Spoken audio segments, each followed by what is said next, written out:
سورہ صاد پارہ نمبر 23 آیہ کریمہ نمبر 35۔ نحمدہ و نصلی و نسلم علی رسولہ الکریم، اما بعد فاعوذ باللہ من الشیطان الرجیم، بسم اللہ الرحمن الرحیم۔ قال رب اغفر لی وہب لی ملکا لا ینبغی لأحد من بعدی انک انت الوہاب۔ صدق اللہ العظیم۔ قال، اور کہا جناب سلیمان نے، ربی اے میرے رب، اغفر لی بخش دے مجھے، وہب لی اور عطا فرما مجھے، ملکن ایسا ملک، لا ینبغی لأحد من بعدی کہ میرے بعد کسی اور کے لیے ایسا نہ ہو۔ انک انت الوہاب، بے شک تو ہی عطا فرمانے والا ہے۔ میں نے کل بھی آپ کی خدمت میں یہ بات عرض کی تھی اور آج پھر آپ ذہن نشین فرما لیں۔ قرآن کریم کی تفسیر کرنا یہ کمال ہے، لیکن اس سے بڑا کمال یہ ہے کہ قرآنی آیات کی تفسیر کرتے ہوئے انبیاء کی عظمتوں کا خیال رکھنا۔ اب یہاں کچھ لوگ گئے ہیں اس طرف، جس طرح میں نے کل اشارہ کیا تھا، انہوں نے کہا دیکھیے سلیمان علیہ السلام کہہ رہے ہیں اللہ مجھے بخش دے، تو اس کا مطلب یہ ہے اعوذ باللہ استغفر اللہ، سلیمان علیہ السلام سے کوئی گناہ ہوا ہے تو تبھی تو بخشش مانگ رہے۔ یہ کہنا تو بہت آسان ہے، لیکن اس طرف دھیان دیتے ہوئے رونگٹے کھڑے ہو جاتے ہیں کہ انبیاء کی طرف ہم کس چیزوں کو منسوب کر رہے ہیں۔ یاد رکھیے، کبھی بھی انبیاء کی عظمت کو سنتے ہوئے، پڑھتے ہوئے یا سناتے ہوئے اپنی ذوات پر قیاس نہیں کرنا چاہیے۔ ہم فوراً اپنی ذاتوں پر قیاس کر لیتے، ایسا نہیں ہے۔ یہاں پھر مطلب کیا ہے؟ جناب سلیمان علیہ السلام کا یہ ارشاد فرمانا کہ اللہ مجھے بخش دے۔ یاد رکھیے، انسان اس حال سے کبھی خالی نہیں ہے کہ اس سے کوئی ایسا عمل ہو جائے جو افضل اور اولا کے خلاف ہو۔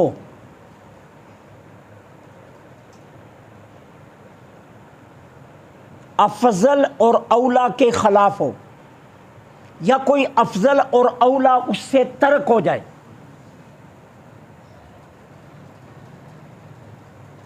کیوں؟ اس لیے کہ ابرار کی جو نیکیاں ہوتی ہیں نا، ابرار کہتے ہیں نیکوکاروں کو، نیکوکاروں کی جو نیکیاں ہوتی ہیں مقربین کے نزدیک، وہ بھی کبھی برائیوں کے درجے میں چلی جاتی۔ پھر مقربین کے اصول کے مطابق پھر انسان استغفار کا محتاج ہو جاتا ہے۔ اب اس کی مثال ہے ہمارے پاس حدیث پاک۔ آقا کریم علیہ الصلوۃ والسلام نے ارشاد فرمایا، کبھی کبھی میرے دل پر ابر چھا جاتا ہے، کبھی کبھی میرے دل پر ابر چھا جاتا ہے، اور پھر میں اپنے رب سے ایک دن میں 100 مرتبہ استغفار کرتا ہوں۔ اب یہاں آپ ابر کا معنی کیا لیں گے؟ غفلت۔ ابر کا معنی آپ یہ لیں گے کہ سرکار علیہ الصلوۃ والسلام نے فرمایا الاعوذ باللہ، نقل کفر نہ باشد کہ میرے دل پر غفلت چھا جاتی ہے اور میں پھر محتاج استغفار ہوتا ہوں؟ نہیں۔ اب اس کا مطلب کیا ہے؟ سرکار کے اس ارشاد کا مطلب یہ ہے کہ آقا کریم علیہ الصلوۃ والسلام کی ہر وقت حالت یہ ہے کہ وہ ہر وقت اللہ کے ذکر میں رہیں، درجے کے مطابق یہی بنتا ہے۔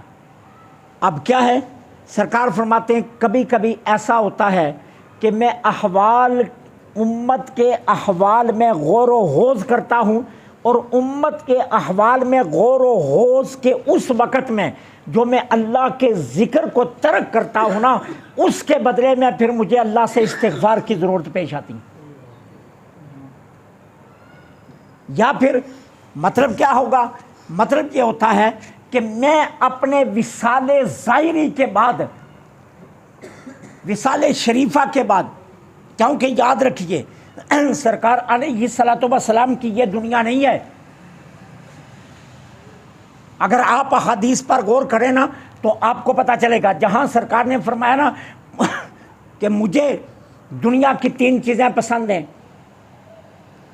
یہ بڑی مشہور حدیث پاک ہے، میں اس کی تفصیل میں نہیں جانا چاہتا وقت کو بچانے کے لیے۔ وہاں سرکار نے فرمایا دنیا کم، فرمایا تمہاری دنیا سے مجھے 3 چیزیں پسند ہیں۔ اس کا مطلب یہ ہے کہ یہ دنیا سرکار کی نہیں ہے۔ فرمایا دنیا کم، تمہاری دنیا سے مجھے 3 چیزیں پسند ہیں۔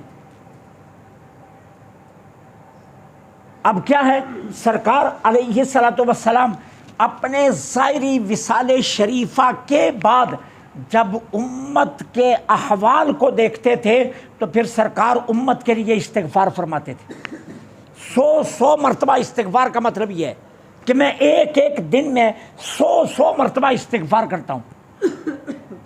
تو اس استغفار کا مطلب یہ ہے کہ جب میں امت کے اپنی ظاہری حیات طیبہ کے بعد احوال امت دیکھتا ہوں تو پھر امت کے لیے 100 مرتبہ استغفار کرتا ہوں۔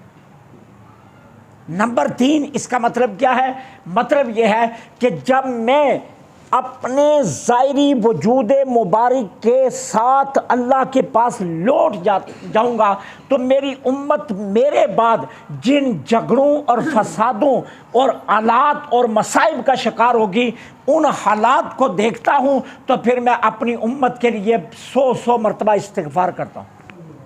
اب اس کا معنی یہ نہیں ہے کہ الیاذ باللہ استغفر اللہ، حضور سے کوئی گناہ سرزد ہوتا تھا جس کے لیے حضور 100 مرتبہ استغفار کرتے تھے، نہیں۔ اب سلیمان علیہ السلام کا یہ فرمانا اے اللہ مجھے بخش دے، وہ بھی اسی درجے میں ہے۔ کیوں کہ مالک و خالق میں نے ترک اولا و افضل کیا ہے، اور ترک اولا اور افضل کیا ہے کہ ایک نبی کی شان یہ ہے کہ وہ ہر لمحے، ہر گھڑی، ہر ساعت اللہ کے ذکر سے جڑا رہے۔ اور مالک تیرے ذکر سے میرا جو رشتہ ٹوٹا اور میں اپنی سلطنت کے معاملات میں جو مشغول ہوا اس پر مجھے معافی عطا فرما دی۔ یہ مطلب ہے، وہ مطلب نہیں ہے کہ جو آپ تصور میں لائیں کہ گناہ ہوا ہے تو اس لیے نبی معافی مانگ رہے ہیں۔ اور پھر دوسری حدیث اس پر یہ ہے کہ سرکار علیہ الصلوۃ والسلام نے فرمایا میں ایک دن میں اپنے رب سے 100 مرتبہ توبہ کرتا ہوں۔ اب سرکار کی توبہ اس معنی میں نہیں ہے جس معنی میں ہم کرتے ہیں۔ اب دیکھیے توبہ کے 3 درجے ہیں، ایک عوام کی توبہ جو گناہ پر ہوتی ہے، ایک خواص کی توبہ۔ خواص کی توبہ کیا ہوتی ہے؟ خواص کی توبہ یہ ہوتی ہے کہ وہ ترک اولا اور افضل پر توبہ کرتے ہیں، اور ایک اخص الخواص کی توبہ ہوتی ہے۔ اور وہ اخص الخواص کی توبہ کیا ہوتی ہے؟ وہ یہ ہوتی ہے کہ آقا کریم علیہ الصلوۃ والسلام ہر لمحے رتبات میں اضافے، جس طرح اللہ فرماتا ہے وَلَلْآخِرَةُ خَيْرٌ لَكَ مِنَ الْأُولَىٰ، محبوب ہر آنے والی گھڑی آپ کے لیے پچھلی گھڑی سے اولا ہے۔ اب حضور کیا ہوتا تھا، ہر لمحے درجات میں اضافے ہوتے تھے۔ اب جب حضور نچلے کے درجے سے اوپر جاتے نا تو خیال آتا نچلے کا درجہ کم تھا، اب میں اوپر افضل پر آ گیا۔ تو یہ جو نچلے کے بارے میں کم کا تصور آیا نا، یہ اخص الخواص کی توبہ کے زمرے میں آ جاتا ہے کہ اس پر توبہ کی جائے کہ میں نے نچلے درجے کو کیوں کم سمجھا، جہاں مجھے اللہ نے رکھا تھا وہ درجہ صحیح تھا، اب اس نے کرم سے اوپر کا درجہ عطا کر دیا تو یہ صحیح ہے۔ تو یہ اخص الخواص کی توبہ یہ ہوتی ہے، ٹھیک ہے۔ دوسرا یہ ہے کہ سرکار نے جو فرمایا نا میں ایک دن میں 100 مرتبہ توبہ فرماتا ہوں، اس میں ہمارے لیے ایک درس ہے۔ وہ سبق کیا ہے؟ وہ امت کے لیے فرمایا کیا؟ ہر وقت توبہ کرتے رہنا چاہیے۔ ایک گناہ آپ سے زد بنا، آپ نے اس گناہ پر توبہ کر لی اور مصمم ارادہ کر لیا کہ آئندہ یہ گناہ نہیں کروں گا، لیکن اس کے باوجود جب بھی یہ گناہ یاد آئے توبہ کرنی چاہیے، نئی توبہ۔ کیوں؟ آپ نے توبہ کی ہے لیکن وہ قبول ہوئی ہے یہ یقینی نہیں ہے، لیکن گناہ ہوا ہے یہ تو یقینی ہے نا،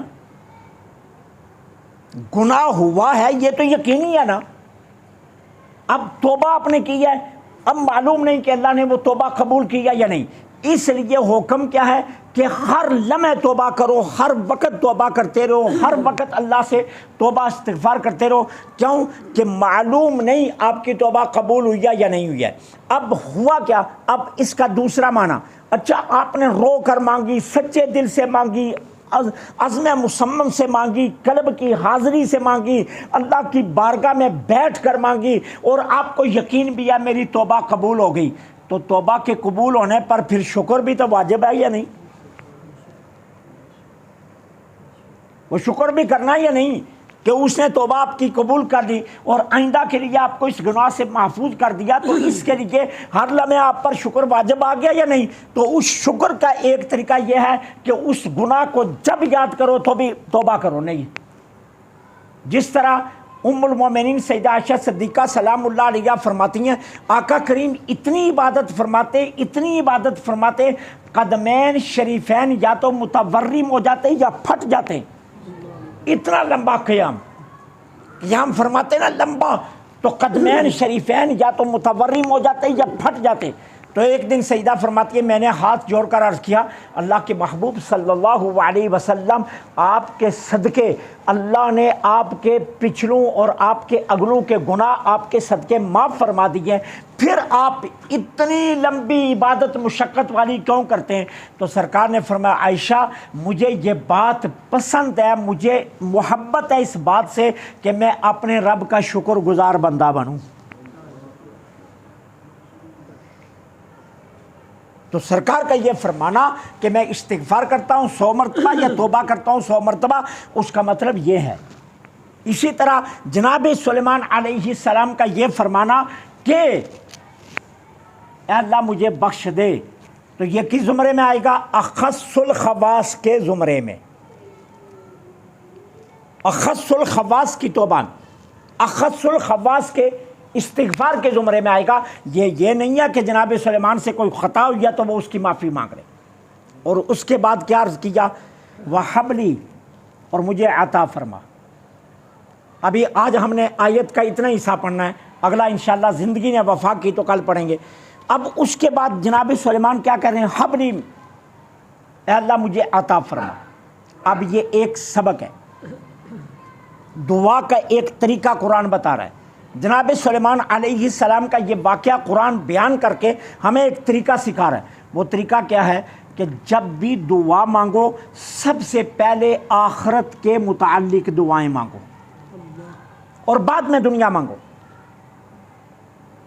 اب جناب سلیمان علیہ السلام نے ربنا اغفر لی پہلے، ربی اغفر لی، اے اللہ مجھے بخش دے، اس کا تعلق ہے آخرت کے ساتھ، اور اس کے بعد کہا مولا مجھے ایسا ملک عطا فرما کہ جیسا پھر کسی اور کو نہ ملے، ٹھیک ہے؟ پھر دنیا بعد میں مانگو، شروع ہی دنیا سے نہیں ہونا چاہیے۔ کیوں کہ آخرت دنیا سے بہتر ہے، آخرت کی نعمتیں دنیا کی نعمتوں سے خربہ گنا افضل ہے۔ آخرت کی زندگی دنیا کی زندگی سے کروڑ درجے بہتر ہے، آخرت کی زندگی دنیا کی زندگی سے خربہ درجے زیادہ خوبصورت ہے، خیر والی ہے، حسین ہے۔ لہذا پہلے افضل کو مانگنا چاہیے، بعد میں ادنا کی طرف آنا چاہیے، کیوں؟ دنیا کی تمام نعمتیں چھن جانی ہیں، آخرت کی کوئی نعمت چھینی نہیں جائے گی۔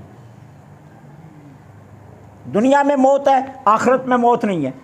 دنیا میں ہم بوڑھے ہوں گے، آخرت میں بوڑھے نہیں ہوں گے۔ دنیا کی ہر نعمت وقت کے ساتھ بوسیدہ ہوگی، آخرت کی کوئی نعمت بوسیدہ نہیں ہوگی۔